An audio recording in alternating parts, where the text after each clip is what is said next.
السلام عليكم ورحمة الله تعالى وبركاته. مرحبا بكم معنا في وصفة اليوم. الوصفة ديال اليوم هي الحوت المعلب اولا الطول المعلب اللي كيجي بطريقة رائعة بزاف، وايضا كيجي لذيذ بزاف. غادي تستعملوه في بزاف ديال الوصفات، مثلا بيتزا اولا خبيزات معمرين اولا فاش ما تشهيتو.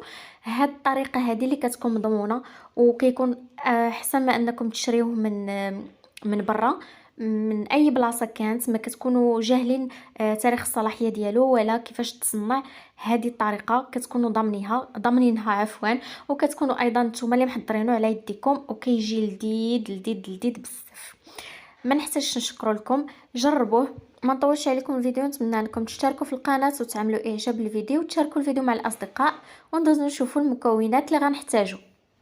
عندنا كيلو ونص ديال الكابيله، ايضا عندنا معلقه صغيره عامره من الكمون مخلط مع السودانيه كتبقى اختياريه.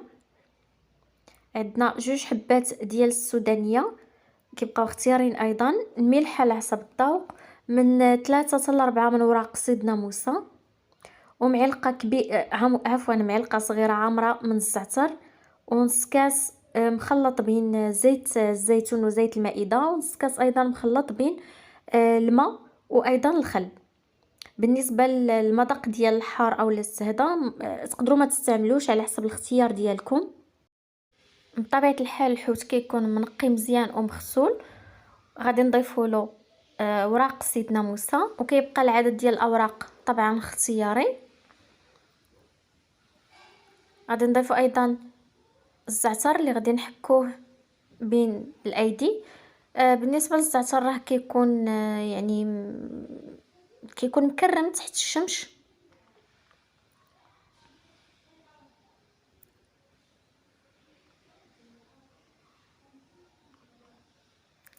ايضا غنضيفوا فلات حارين كيبقاو اختياريين، والملح.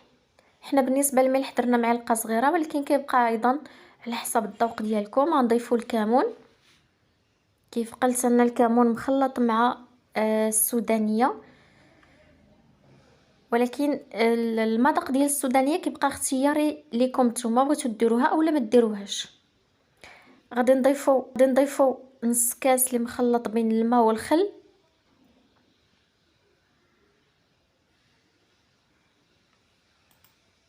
نضيفوا ايضا نص كاس مخلط بين زيت الزيتون وزيت المائده.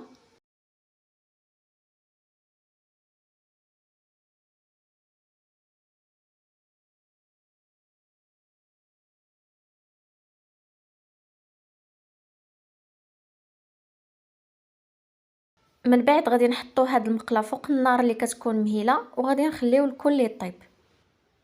كما كتشوفوا ها هو كيطيب، والحوت طلق الماء ديالو. يعني واخا دايرين داك نص كاس مخلط بين الخل والماء، حتى الحوت ايضا كيطلق الماء. غادي نديروه على عافيه مهيله ونخليوه يطيب.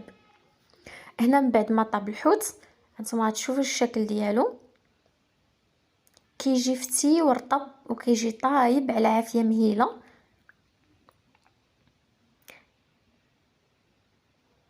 وكيبقى فيه المرقه ديالو اولا ديك الزيت فاش طاب.